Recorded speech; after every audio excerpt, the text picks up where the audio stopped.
கர்த்தருக்குள் பிரியமானவர்களே, ஏப்ரல் 8 இன்றைய பனித்துளிகளின் தலைப்பானது வந்து சேர்ந்தீர்கள். வசனம் எபிரேயர் 12வது அதிகாரம் வசனம் 22-24.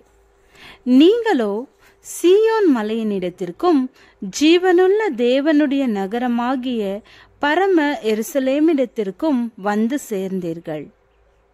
ஒருவன் கிறிஸ்துவண்டை வரும்போது அவன் பாக்கியமான அனுபவத்திற்குள் வருகிறான், இனிமையான உறவை நோக்கி வருகிறான், நித்திய ஆசீர்வாதங்களை நோக்கி வருகிறான்.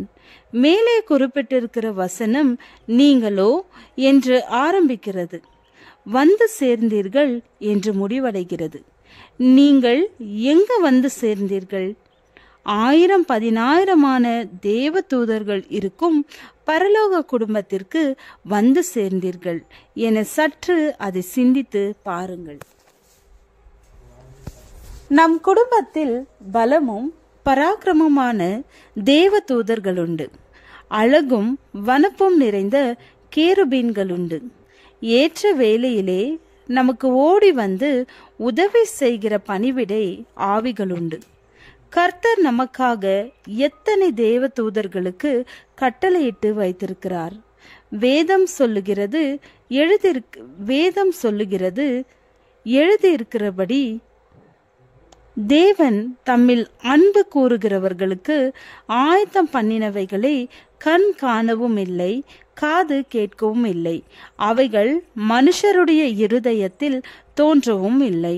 நமக்கோ தேவன் அவைகளை தமது ஆவியினாலே வெளிப்படுத்தினார். அந்த ஆவியானவர் எல்லாவற்றையும் தேவனுடைய ஆழங்களையும் ஆராய்ந்திருக்கிறார்.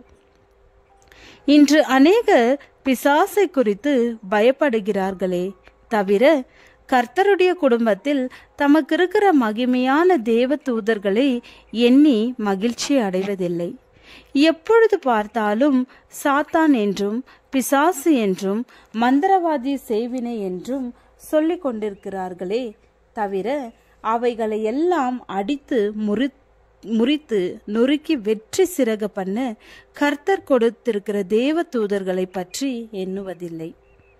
சாத்தான் வானத்திலிருந்து கீழே தள்ளப்பட்ட போது 1/3 பகுதி வானசேனையை தம் பக்கமாய் இழுத்து கொண்டு கீழே விழுந்தான். அப்படியானால் மீதி இருப்பது எத்தனை பகுதி? 2/3 பகுதி. உங்களை வீழ்த்த சாத்தான் ஒரு பிசாசை அனுப்ப நினைத்தால் கர்த்தரோ உங்களை பாதுகாக்கவும் சத்ருவின் கிரியைகளை அழிக்கவும் 2 மடங்கு தேவ தூதர்களை அனுப்ப ஆயத்தமாயிருக்கிறார். ஆகவேதான் நீங்கள் ஜெபம் கொண்டவர்களாய் விளங்குகிறீர்கள்.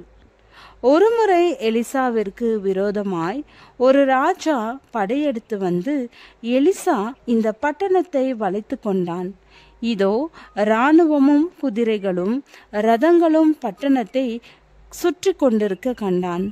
அப்பொழுது வேலைக்காரன் அவனை நோக்கி, ஐயோ என் ஆண்டவனே, என்ன செய்வோம் என்றான். அதற்கு அவன், பயப்படாதே, அவர்களோடு இருக்கிறவர்களை பார்க்கிலும் நம்மோடு இருக்கிறவர்கள் அதிகம் என்றான். உங்களோடு இருப்பவர் வல்லமையுள்ள தேவன், பயப்படாதீர்கள். ஜெபம். தேவன் நமக்கு உயர்ந்த அடைக்கலமானவர் என்கிற வாக்கு தத்தத்தை தந்தீரே, நன்றி ஆண்டவரே. ஆமென்.